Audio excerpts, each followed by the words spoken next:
Hey, how's it going, everybody, and welcome back into the SFS channel. My name's Gavin, and today we've got some Week 9 lineup advice for 2021 fantasy football with 5 must-start wide receivers for this week's action. We've got a lot of injuries, and that doesn't necessarily impact the wide receiver position group too much, but we're also posting our must-start running backs list to try and give you some names that should have some productive lineup potential as well, with the injuries to key players like Derrick Henry, Christian McCaffrey still being out and whatnot. Bye weeks, we've got 4 teams that will be without this week, so still a lot of players in the mix here and some matchups that we can take advantage of, and that does tie in a little bit to today's video, as we'll be talking about some matchups I think wide receivers have the opportunity to exploit and put up some pretty nice performances for us. So before we jump into today's video, make sure you go check out Thrive Fantasy in the top right-hand corner of your guys' screen today. When you check out Thrive, it is a player prop betting daily fantasy site. You can go over there, sign up, deposit $10 and between $10 and $100, and use promo code Sizzle when you do so. You sign up, you use promo code Sizzle, and they will match you from that $10 marker all the way up to that $100 marker. This past week, we had a lot of great Thrive games where we had some pretty good success. I won $100, put $20 into those games, so technically up $80 right now, and I post my prop bets for Thrive on the community Discord server, so go check that out if you're looking to try and make some cash with me this fantasy season and play some additional games on top of our fantasy leagues this year. So with that being said, we're not wasting any more time. Let's hit the intro and get straight in to today's episode.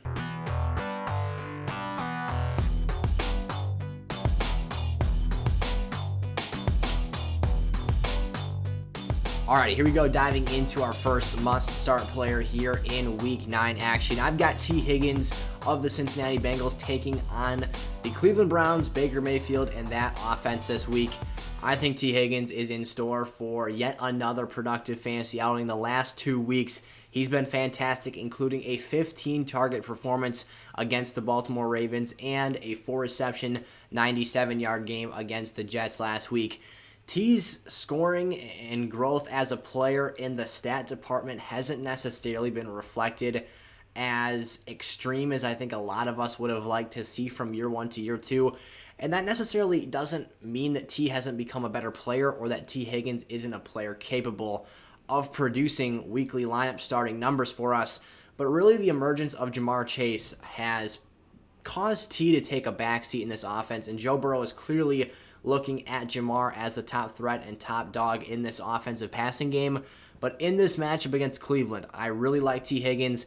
Now that he's been back for about a month now from the injury that kept him out a little bit earlier on this season, he started to look more comfortable, get back into a groove, and weeks 1 and 2, he was putting up pretty good numbers for us, scored touchdowns in each of those games, and he hasn't found the end zone since those contests. So T, in a sense, is almost due for a touchdown in the very near future here. For a player of his height, his frame, his wingspan, his ability to be a very effective player down the red zone, I love the opportunity against a Cleveland Browns secondary this week that's 23rd against opposing fantasy wide receivers in terms of how they allow points to be scored from this position in our fantasy lineups.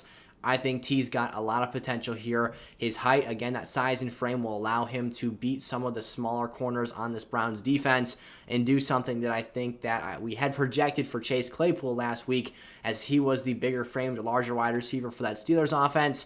But a 10 to 15 ball game, what can you really expect? There wasn't too much points going around for either side in the offensive passing game department, so we were left a little bit empty-handed there. But T is someone who I feel very confident in this week in his ability to produce. The last time he played the Cleveland Browns in 2020 with Joe Burrow in his rookie season, 5 of 5. That means 5 of his 5 targets were caught for receptions, 71 yards, and a touchdown back in Week 7 last year. So T. Higgins does have a successful track record in his most recent game against this football team. Jeudy, the Denver Broncos taking on the Dallas Cowboys this week.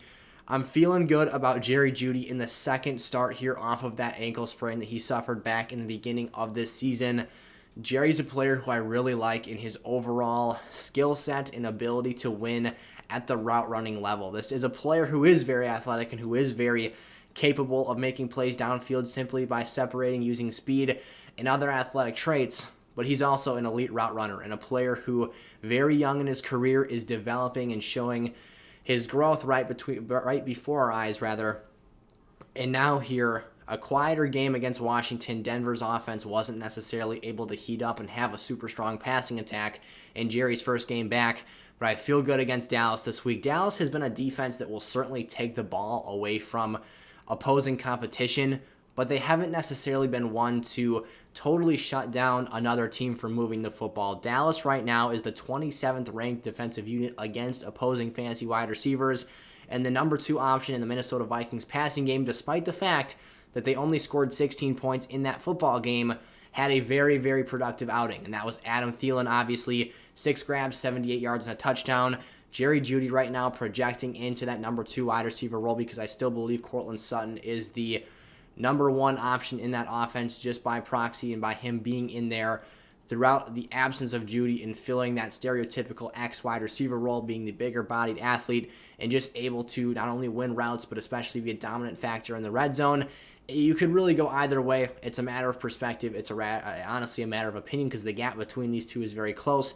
They're both very talented wide receivers, but I expect Sutton to draw the number 1 coverage and see Trayvon Diggs follow him around the football field throughout the evening. That means Jerry Jeudy, I think, is going to be the one seeing the lighter coverage in this matchup and see that number 2 cornerback role.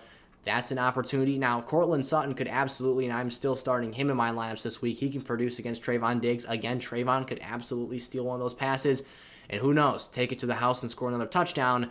But they're both going to have the opportunity to put up quality numbers in the yardage department, maybe find the end zone. Jerry's ankle was a little bit sore after that game against Washington this week, so very worst case scenario, let's keep an eye on that and make sure that something doesn't flare up and make sure that he's actually available to go for this week.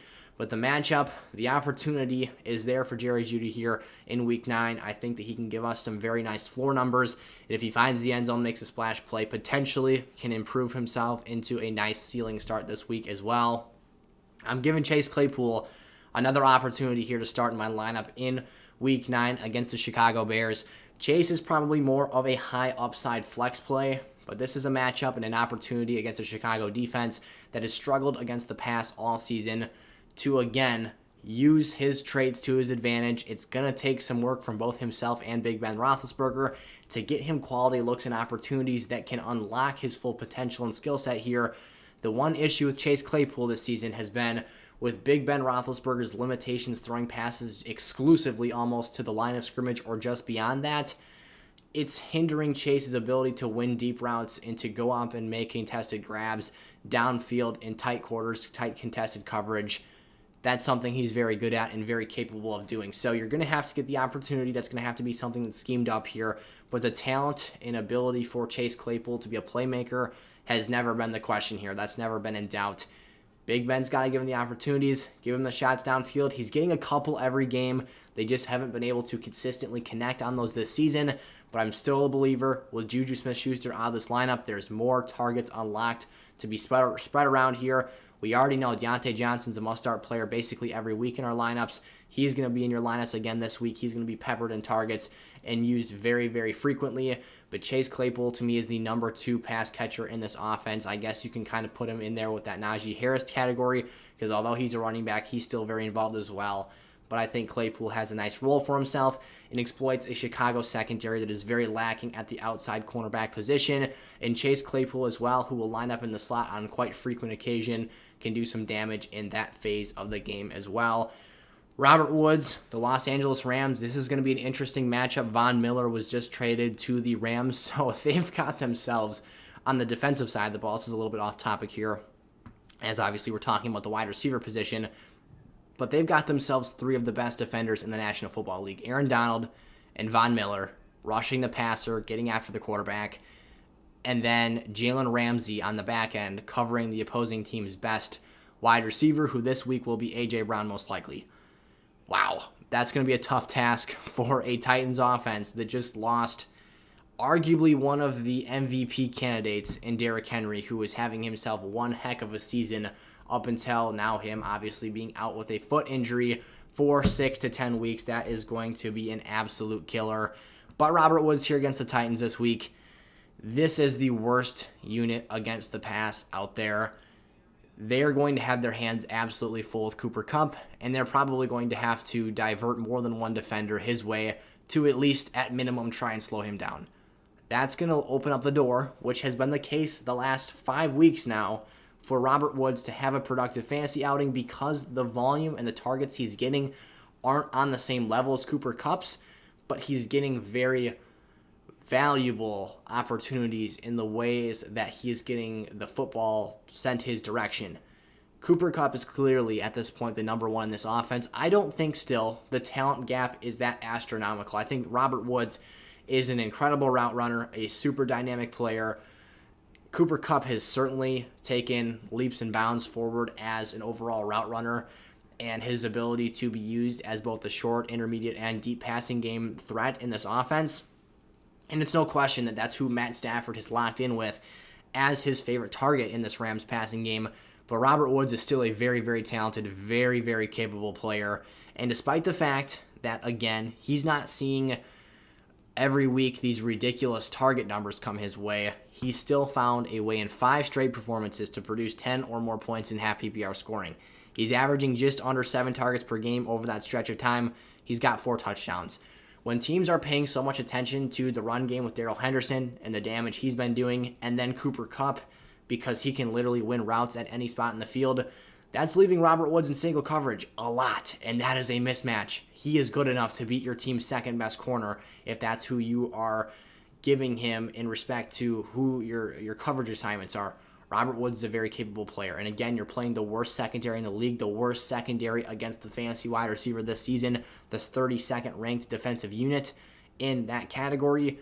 Robert Woods is going to have a chance to eat. He can potentially have a boom game here if he's able to just see one-on-one coverage from Tennessee's second or third worst, or the second or third best, but in this case, they are probably worst corners on their roster, and they're going to be able to send the football his way and have some success doing so. So Robert Woods, someone I love this week against the Titans, could end up being a high wide receiver 2 play.